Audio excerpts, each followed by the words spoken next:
Hello everyone, welcome back to my YouTube channel. आज हम लोग एक खास टॉपिक पर बात करने वाले हैं कि side effect of motivation.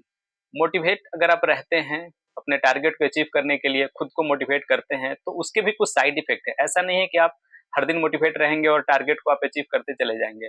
Motivation या कोई भी आपका गोल होता है वो शॉर्ट टर्म तो होता नहीं है किसी का भी। हर कोई अपने लॉन्ग टर्म के गोल पर ही फोकस करते हैं। अगर किसी का शॉर्ट टर्म गोल है तो भी मोटिवेशन से अगर उसको अचीव करना चाहते हैं कि हम मोटिवेट रहे और अपने गोल को अचीव कर ले, तो पर भी उनको बहुत सारे चैलेंजेस का सामना करना पड़ता है। अगर आपने लॉन्ग टर्म गोल बना रखा है, साल 2 साल 3 साल का, कि मुझे साल में इस टारगेट को अचीव करना है, जो भी आपने गोल सेट कर रखा अपने लिए, तो यकीन मानिए इस लंबे फेज में आप बहुत बार आपको बहुत तरह के चैलेंजेस मिलेंगे। आप चाहे कितने भी मोटिवेट रहें, आपको उन चैलेंजेस से होकर गुजरना ही पड़ेगा, तभी आप सक्सेस हो सकते हैं। सफलता किसी को रातों रात नहीं मिलती है। एक लंबा फेज होता है जिसमें कि आपको सब कुछ देखना है। चाहे आप कितने ही मोटिवेटेड क्यों ना हो, चाहे आप किसी भी बड़े मोटिवेशनल स्पीकर को ज्वाइन कर रखा, उनको मेंटर बना रखा, उनसे आपने मेंटरशिप ले रखी, तब पर भी आपको बहुत तरह के चैलेंजेस आएंगे। इनसे बचा नहीं जा सकता है। तो वही हम आज देखेंगे वीडियो में कि भाई जब हम मोटिवेट रहने की कोशिश करते हैं तो वो कौन कौन से चैलेंजेस हैं जिनको हम फेस करते हैं, और उन चैलेंजेस को ओवर कर कम करके हम कैसे आगे निकले, ताकि हम अपने लक्ष्य को, जो हमारा लक्ष्य है जिसके लिए हम मोटिवेट हैं अपने लक्ष्य को अचीव करने के लिए, उसको कैसे अचीव करें इजिली। जैसा कि न्यूटन साहब का लॉ है कि every action has a reaction. तो अगर आप मोटिवेट रहते हैं और कोशिश करते हैं मोटिवेट रहने के लिए, ताकि आप अपने काम को आसानी से कर सके, पॉजिटिव जोन में बने हुए, तो इसका एक साइड इफेक्ट भी होगा, इसका एक रिएक्शन भी होगा, क्योंकि कहा गया है कि every action has a reaction. तो उस रिएक्शन को आपको मेजर करना पड़ेगा, और बगैर उस रिएक्शन को मेजर किए उसको आपको रिएक्ट करना ही पड़ेगा। चाहे आप कुछ भी कर लें, आप उससे बच के निकल नहीं सकते हैं, क्योंकि मोटिवेशन क्या है, बहुत लंबे दिनों तक चलने वाला चीज है। और आप एक बार भी अगर आप कहीं पे भी चुप करेंगे ना, किसी भी स्टेज पे मोटिवेशन के, मान लो कि आपने 3 महीने 4 महीने 6 महीना आप मोटिवेट रहे हैं, और 7वें महीने में जाके किसी भी कारण से, चाहे कारण कोई भी हो, अगर आप डिमोटिवेट हो जाते हैं तो अपने लक्ष्य से आप चूक जाएंगे। तो इसमें क्या है ना कि ये एक तरह से समझिए कि पूरे रास्ते में आग ही आग फैला हुआ है, और उस पर से आपको कदम बढ़ाते हुए चलना है।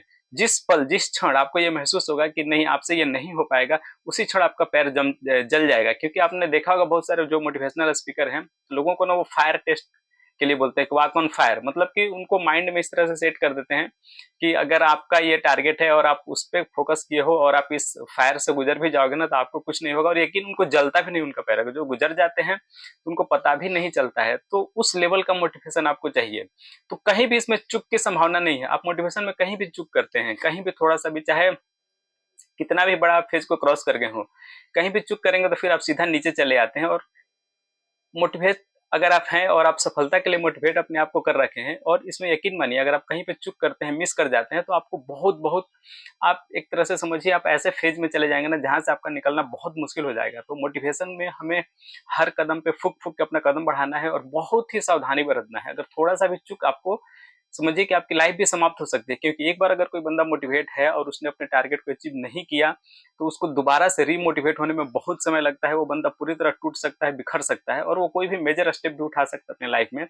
तो चैलेंजेस बहुत हैं। ये नहीं है कि किसी ने आपको आज कह दिया कि यार तुम क्या करते हो लाइफ में, कुछ ये सब चीजें नहीं करते, फालतू चीजें हैं, रील देखना बंद करो, ये सब समय बर्बाद कर रहे हो, तुम क्यों नहीं कुछ मोटिवेट होकर अपने कुछ गोल सेट करके तुम उसी पे आगे बढ़ो। ये कहना आसान है, ये कहना आसान है, बट इसको कंप्लीट करना बहुत मुश्किल है। जो ये कहते भी लोग हैं ना कि आप किसी का एग्जाम्पल देते हैं बड़े लोगों का, तो वो देखो, एग्जाम्पल कोई भी होता है तो वो काफी लंबे फेज होता है। वो संघर्ष करके 10 साल 15 साल 20 साल के बाद उस लेवल पे आते हैं जहां पे वो किसी को मोटिवेट कर पाते हैं, या फिर ऑल टाइम वो मोटिवेट रहते हैं। तो अगर किसी का जो 20वां चैप्टर है, मान लो 20 साल से प्रैक्टिस कर रहा है, मोटिवेट है, और आप नया नया आप इस फील्ड में आए हो और नया नया ज्वाइन कर रहे हो ऐसे लोगों को, तो आप ये मत समझो कि वो जिस लेवल की आपसे बात करेंगे, जो आपको वो मोटिवेट करने के लिए जो भी आपको थिंकिंग प्रोसेस देंगे, थॉट प्रोसेस देंगे, तो आप भी सीधा एकदम से उसी फ्रीक्वेंसी पे चले जाओगे। ये नहीं हो सकता है, क्योंकि उसने 20 साल का समय को बिताया है, गुजारा, और हर एक फेज को उसने कवर अप किया है, तभी वो वहां तक पहुंचा। तो आपको भी मान के चलो कि 20 साल 25 साल 30 साल जितना भी आपके मेंटर का एक्सपीरियंस होगा ना, तो आप 1/4 तो आपको भी कम से कम टाइम लगेगा।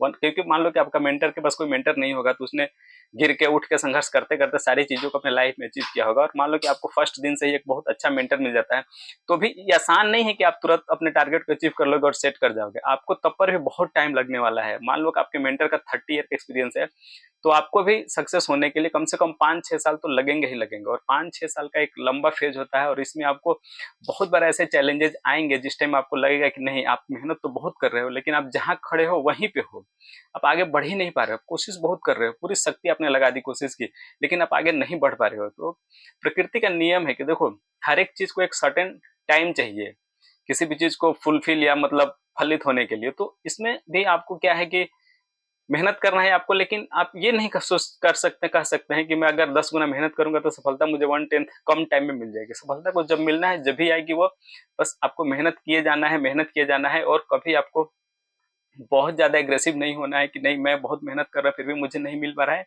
और बाकी लोग जो है छोटे-मोटे कम ही मेहनत कर रहे हैं मेरे से आगे निकल जा रहे हैं। हर किसी का एक दौर आता है, हर किसी का फेज़ आता है। जिस दिन आपका वो फ्रीक्वेंसी मैच कर जाएगा, उस दिन आपकी सफलता आपको अपने आप मिल जाएगी, और कहीं किसी से कोई वो घबराने और कंपटीशन करने की इसमें बात ही नहीं है। कोई बंदा कब ठीक है, हर किसी का अलग-अलग माइंड होता है, तो किसी से कंपटीशन की भावना अपने मन में ना रखें। जब भी आप मोटिवेट हो अपने टारगेट के लिए, अपने गोल के लिए, तो कभी भी अपने मन में किसी से भी बैर, द्वेष और कंपटीशन की भावना ना रखें, क्योंकि आपका गोल है, आपका लक्ष्य है, और हर पर्सन का गोल, हर पर्सन का लक्ष्य अलग होता है।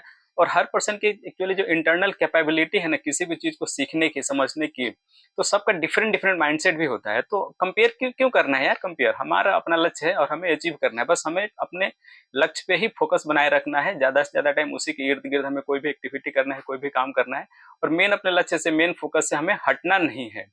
तो आने वाले वीडियो में मैं इस पे ही बात करूँगा कि वो कौन-कौन से चैलेंजेज़ हैं जो हमें, जब हम मोटिवेट रहने की कोशिश करते हैं, अपने सफलता के लिए जब हम जी-जान से काम करते हैं, जी-जान से मेहनत से लग जाते हैं, तो कैसे-कैसे चैलेंजेज़ हमारे सामने आते हैं, उन्हीं के बारे में अब अगला वीडियो में बात करूँगा।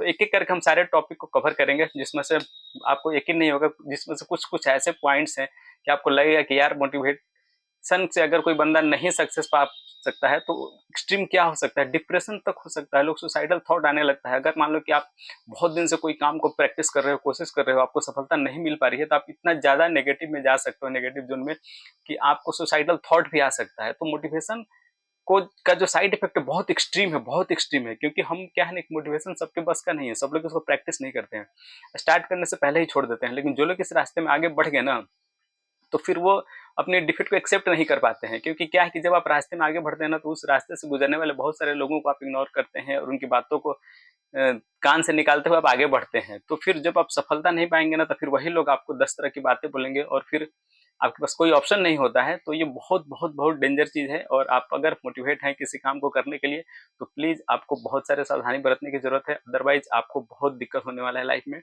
तो हम आगे बात करेंगे कि कौन-कौन से साइड इफ़ेक्ट हैं मोटिवेशन के। अगले वीडियो में हम देखेंगे side effect of motivation. So like, share, subscribe and don't forget the comment also.